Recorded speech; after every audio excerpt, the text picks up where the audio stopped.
Let's bring in Justin Andrews, who's in Jefferson City. So, Justin, walk us through the extent of the damage where you are right now. We've been seeing you reporting all morning long. Yeah, the damage is pretty extensive. I want to show you how powerful we believe the winds was when they tore through Jefferson City. Take a look at this. You see this metal beam here? Well, let's go up because this man from U-Haul just flipped over a trailer here, actually caused some damage here to the U-Haul center here. He's actually just turned it back over. But let's pan right back down here. This is a metal beam here wrapped around another steel pole that's in this ground here. This beam, the wind just literally tossed this thing, and it's wrapped right around this pole. That's how powerful the winds were here in Jefferson City. And look over here. That's a car wash over there. You see lines, power lines just toppled over. A lot of emergency crews and media personnel also out here surveying some of this damage. But this is what I want to show you over here. You see this yellow little square here, this yellow metal? That's actually what we call like where they order their meals for the Sonic that's nearby. The Sonic is about 100 feet away from where this is. This service center blown all the way here, about several hundred feet away from that. The storms were powerful. Luckily, no one was killed in this, but the Jefferson City the Jefferson City Police Department and also the governor says there are several injuries in what hit last night here at the storm. I'm just looking at the twisted metal behind you, the big sheets of twisted metal behind you where that gas station is. I mean, you really do sort of, it all tells the tale of just how strong these winds were. So you talked about injuries, a possibility of people being trapped. What are you hearing in regards to that sort of stuff? Well, we're hearing that a lot of people were actually trapped in their basements. Obviously, when we cover this, when we hit the air, we tell people to get at the lowest level of their homes. A lot of people here we're hearing actually did that. But once the storm came, they were trapped down there. So the fire department, police department had to come in and help rescue them from the bottom of their homes. There's actually an apartment complex not far from where we are, completely, some places leveled and flattened. So the good news is that no one was hurt in this, but no one killed in this, but there were several injuries. How much warning did people get? As I understand it, because I saw you earlier, your parents live in Jefferson City. Do you know how much warning they got? Well, yeah, that's a good question. I asked my mom. In fact, I called them yesterday. I said, hey, do you know about this? They've actually known about it for a couple days. It's actually a line of several storms that ripped through here in the Midwest. Called my mom this morning and my dad. I say, hey, are you okay? They says, yes, Justin, we are fine. I called another family member of mine, my brother. He said he is fine, too. So they did get some notice, but where my parents live, untouched. They have no damage, no anything in the area they live. Couple miles from where they are, significant damage. And as you know, when we cover twisters and tornadoes, there are areas where it's significant damage. You go a few blocks away, practically untouched. And that's just what Mother Nature does. Yeah, and Justin, we were talking earlier to the mayor, and one of the things Anne-Marie pointed out is neighbors helping neighbors. For example, it's so wonderful and miraculous that your family wasn't affected. I'm guessing, though, people in the community are going to be all coming out and trying to help their neighbors rebuild and help in any way that they possibly can. Absolutely. We saw a young man, I'd say he was between 16 and 18 years old. He was riding his bike, near the hardest hit areas here in Jefferson City. I said, hey, man, why are you riding your bike? He said, you know what? I've never seen anything like this. I've never lived through a tornado. He said, but I just want to do what I can to help those individuals who may be affected by this. That's community. That's what we see here in Jefferson City. And as an individual who was raised here in Jefferson City, I can attest to that. People really come together, not only in difficult times, but even in happy times. So we know they're really going to come together strong for a situation like this as they survey this damage. And the mayor pointed out that at times like this, you focus on the really, truly important things in life. You can rebuild, but if you have if you're alive and you have your loved ones, that's what is paramount. Indeed. Justin Andrews from our station KMOV. Thank you, Justin. We appreciate it. Joining us on the phone right now is Jefferson City Mayor Carrie Turgan. Mayor Turgan, thank you so much for joining us. I know it's very hectic and chaotic there, so we really appreciate the time. Thank you. We've heard reports of injuries. We've heard reports of people being trapped. What are first responders finding as they go through the city this early morning? Well, it's really amazing when you look at the damage that there are no fatalities reported. We are very thankful for that. We've been praying for that. Certainly, we're thankful. As far as people being injured, I believe there are around maybe 20 or so reports of injuries. last night, but from what I'm understanding, none were serious. At least that's what I'm hearing. That's the latest report, and we're very, very thankful because there is some pretty severe damage to some houses, trees down, power lines. Of course, it happened in the evening or at night, and it's dark, and it's we were just very lucky that with all the power lines down and roofs taken off and walls and things that were exposed, that it wasn't worse than it could have been. Yeah, that's what I wanted to ask you about in terms of the property damage. What are you and emergency personnel seeing out there? Just returned from assessing the damage. I was also with Governor Parson, the Missouri governor, and we looked around Jefferson City, and there were many properties are pretty extensively damaged, a lot of homes, some businesses. There's a car lot, Riley Chevrolet car lot, and the cars some of them are almost standing on end and on top of each other and upside down, and I think every single car on the lot has some form of damage. And we spoke with the owner, and he just said how thankful he was that it did not happen during the day. I think that was really helpful that it was like 11:30 at night. So thankfully, people were not out at these places that were hit. And it was such a wide area from one end of town to the other. I mean, it wasn't just concentrated in one spot in our city. It was a long path for the storm. Mayor, knowing that there may be some residents of your city that don't have electricity, but they may have their phones and they're watching the news on those devices, what would you want to tell them that they should do now? We're telling people not to get out and just look around at what's going on. We just need to stay put. We need to help our neighbors. We need to really focus on making sure everybody's safe and has what they need. There are some shelters that are being set up for those that need it. So we are working through all of that. I can assure everyone that the Jefferson City Police Department and Fire Department are really doing a great job. We have a lot of agencies in the surrounding areas that have all come together, and I'm telling you, they're on the top of their game. This is what they do, and they are doing it well, and I've never seen such an amazing coordinated effort of public safety officials, and so we are in good hands.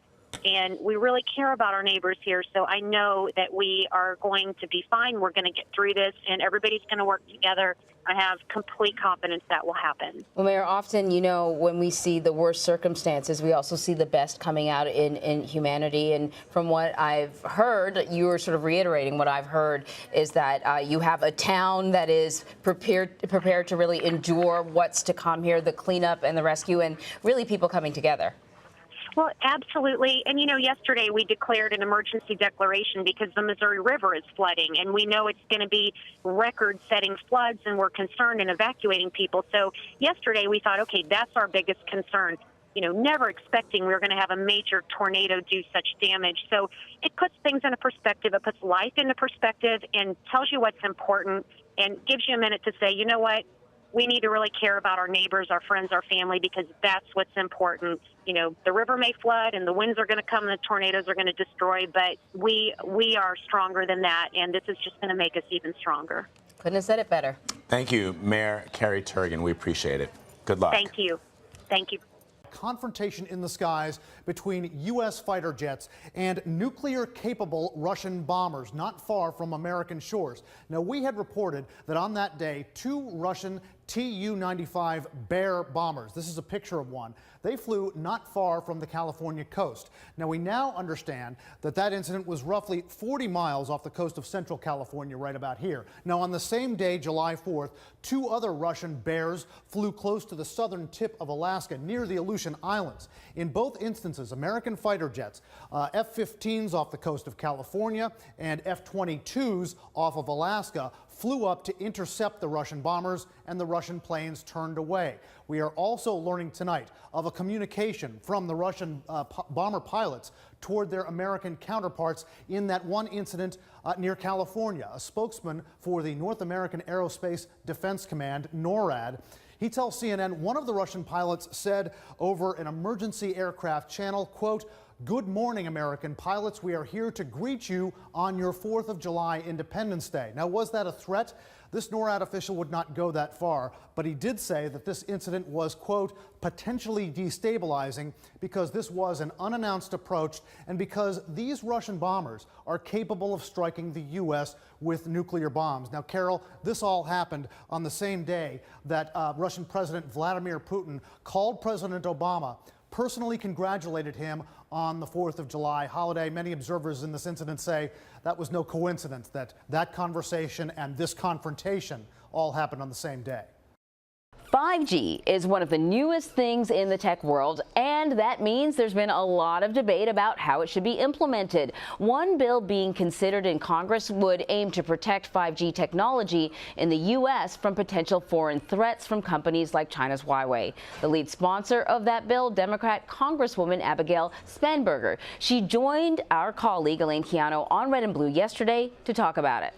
So this bill would require that the president lay out a unclassified plan to address the growing concerns related to 5G technology. It isn't limited or specific to a country, but it does say that as this technology continues to emerge, we need a plan for how it is that we can ensure that our consumers are safe, how it is that we can engage with our ally and partners to make sure that they can protect the security of the data that may be transmitted across this network, and really also look forward beyond 5G. What's the next frontier for data sharing and information sharing to make sure that we are protecting ourselves from potential hacking and protect potential espionage?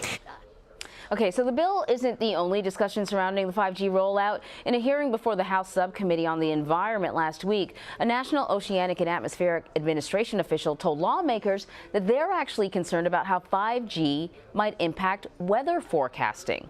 CBS News weather producer David Parkinson joins me now to talk about this. So I think weather forecasting, I think satellites, I don't think, and when I think about the 5G sort of little towers, they're very close to homes, and that's one of the concerns. They seem very far away from weather satellites. So it's spectrum that is what matters. Spectrum, not the cable company, but the actual part of the air that's being used to conduct these signals, essentially. Okay. So here's essentially what's happening. The government wants to auction off spectrum that's at 24.25 gigahertz, right? That's the low end of the spectrum that they want to auction off. 23.8 is where we take a look at water vapor in the atmosphere.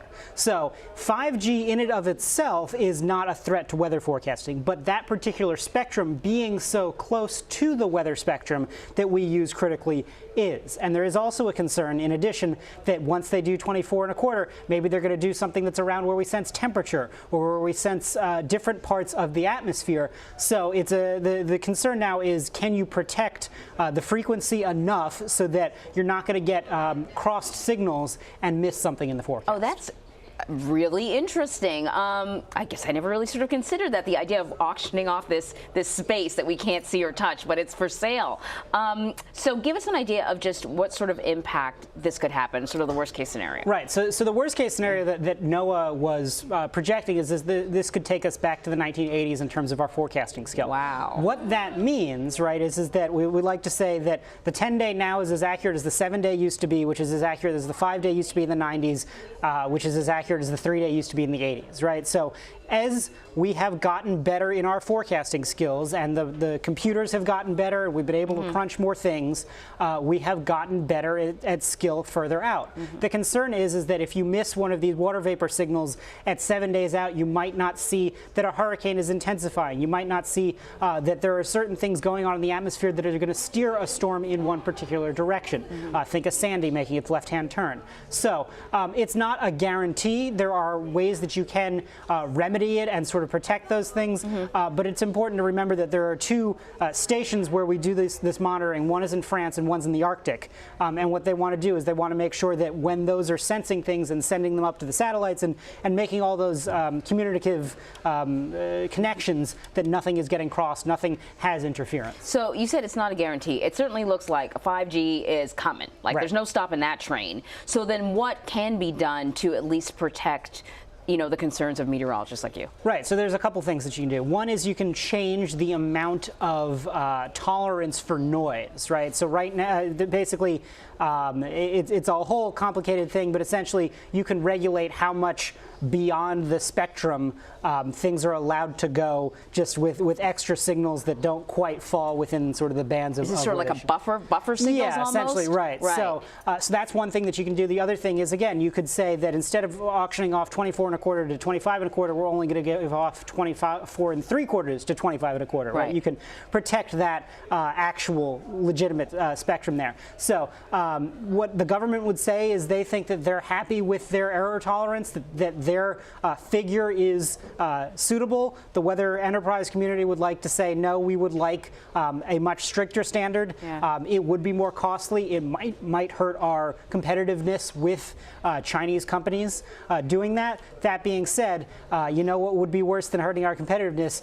Missing a big storm. Exactly. That could impact tens or hundreds of millions of people. Right. And that is something that I hope.